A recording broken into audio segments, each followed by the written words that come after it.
Rahul Gandhi America दौरे पर हैं और विदेशी दौरे पर राहुल गांधी के मुंह से जैसे जैसे बयान निकले वैसे वैसे भारत में राजनीति तेज हो गई। अब तक तो राहुल गांधी ने विदेशी सरजमी पर बीजेपी को जमकर निशाना साधा। कर्नाटक चुनाव पर जीत से लेकर भारत को बदनाम करने के लिए वैश्विक स्तर पर एक नैरेटिव लागू करने का आरोप तक लगाया। भाजपा पर हमला करते हुए उन्होंने यहां तक कहा कि देश फिलहाल दो विचारधाराओं के कारण संघर्ष में है।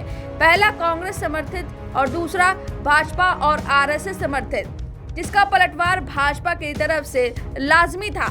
लेकिन अब तक जो राहुल गांधी के बयान थे वो राजनीतिक पटल पर थे, लेकिन अब जो राहुल गांधी ने कहा है वो आजाद भारत का इतिहास जानने वाले सभी लोगों का दिमाग 360 डिग्री में घुमा देगा। जी हाँ, राहुल ने क्या कहा, चलिए आपको बताते हैं। आप भी हैरान हो जाएंगे कि क्या आपके किताबों में कुछ गलत पढ़ा दिया गया और राहुल बाबू के किताबों में कुछ अलग पढ़ा दिया गया। चलिए बताते हैं।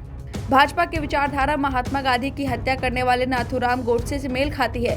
हमारी विचारधारा उन महात्मा गांधी से मेल खाती है जो एक एनआरआई थे। वह बेहद सुलझे हुए व्यक्ति थे। उन्होंने जीवन भर सत्य की खोज की। भाजपा गोडसे की विचारधारा पर चलती है जो हिंसक है और गुस्सैल व्यक्ति हैं और जीवन की सच्चाई का सामना करने में असमर्थ हैं। राहुल गांधी ने आगे कहा, स्वतंत्रता संग्राम से जुड़े बड़े नेता महात्मा गांधी, बी.आर. अम्बेडकर, सरदार वल्लभ भाई पटेल, जवाहरलाल नेहरू और सुभाष चंद्र बोस सब एनआरआई थे जो विदेशों से होकर भारत आए और वे जानते थे कि बाहरी दुनिया कैसी है। महात्मा गांधी एक एनआरआई थे। ऐसा कह सकते हैं कि भारत का स्वतंत्रता आंदोलन दक्षिण अफ्रीका से प्रारंभ हुआ। मेरे दादाजी नेहरू, अम्बेडकर, सरदार पटेल, सुभाष चंद्र बोस सब एनआरआई थे। राहुल ने बालासोर रेल हादसे के बारे में न्यूयॉर्क में बात कही। उन्होंने कहा, जब कांग्रेस के राज में रेल हादसे होते थे तो वो लोग अंग्रेजों पर दोष नहीं मढ़ते थे, लेकिन भाजपा आरएसएस वाले तो कह देंगे 50 साल पहले कांग्रेस ने ऐसा किया था इसलिए ऐसा हो गया। कांग्रेस नेता ने आरएसएस पर निशाना साधते हुए कहा कि देश में नफरत फैलाने के लिए कुछ संस्थाएं जिम्मेदार हैं जिन्होंने लोकतंत्र को चलाने वाली संस्था पर कब्जा कर लिया है।